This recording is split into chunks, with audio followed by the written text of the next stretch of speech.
What's up? It's Fletch with Fletch Films, back at you with another video. We got the Imperial Gunner. Okay, so, and please subscribe. I'm working hard to get out some videos every day, whether it's about Star Wars content, about the Disney Plus stuff, about collectibles. I'm trying to finish this series on the last 17. So here we go. My favorite. My favorite. He's just my favorite. He's a lot of people's favorites. He is the Imperial Gunner, folks. Why is he the favorite? Because he can't stand up. Because he just looks badass. He just looks like a badass.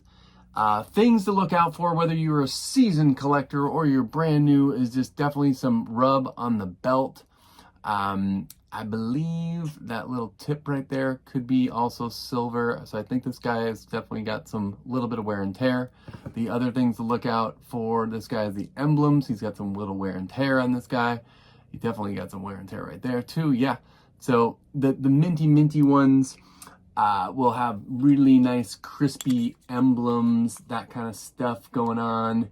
So the other big fun stuff, I love to go right to the Turkish Uze.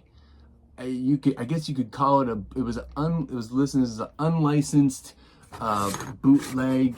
I'll just put up some stuff over here about maybe Uze kind of stuff going on.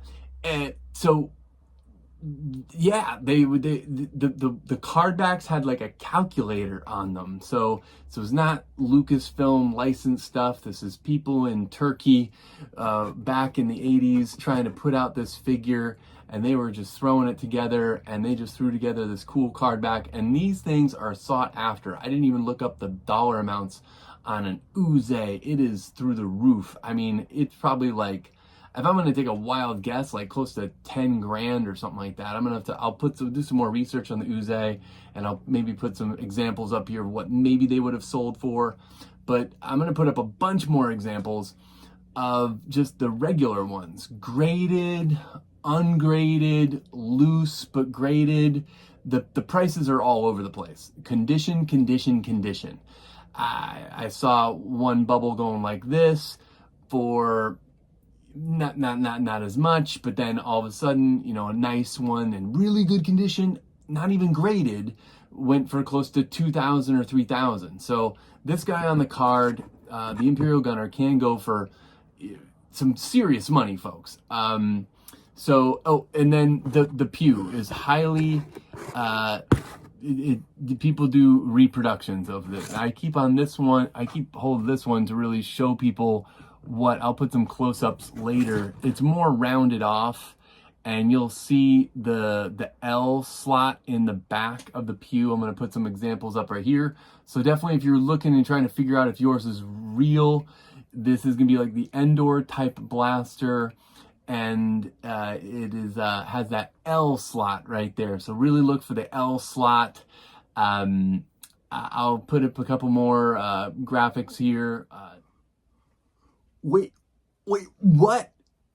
The M4 blaster, V4, it is known as the V4 and the M4 blaster.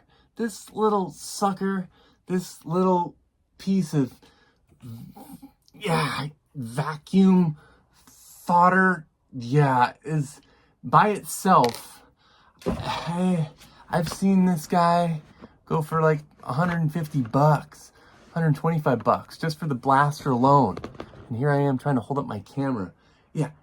And then, the Tri logo. So that's the Palatoy version on the card back. So you got your regular, standard, coined Power the Force. I'm brain farting right now. I think it's a 92 back. I don't know. I'll correct myself later. But obviously the standard coined Power the Force. There's Luke hanging there. And get out of there, Luke. Get out of there. And you got the Turkish version, and then you got your tri-logo version. So you got, I don't know, a couple different versions of this. There's probably another one, folks. There's just so many, okay? One more. So with the reproduction, it's really frowned on in the collection community, because you don't want to pay, $200 for something that this is not the vintage. I mean, this was made for like 2 cents or whatever. So that's why it's really frowned on in the collecting community, that just 90, you can basically destroy these, so they just don't go out I use it as an example to reference that, this is what the mold looks like, and it needs the sharper edges. And so just be careful out there for reproduction items. And there's a float test, but really looking at the grooves and the injection points. There's usually a little circle, and just, send pictures out to other collectors is what I do, to go, hey, is this reproduction? So and then when I was in 2020 drunk eBay shopping, I thought that there was this type of droids maybe made in UK, and this was coming all the way from the UK. And then there's a whole nother thing of like fan made, where it's like Stan Solo and other people that make it, so like, say I ever sell this, you sell this for fan made. I think I actually bought this for almost $150. It's cool.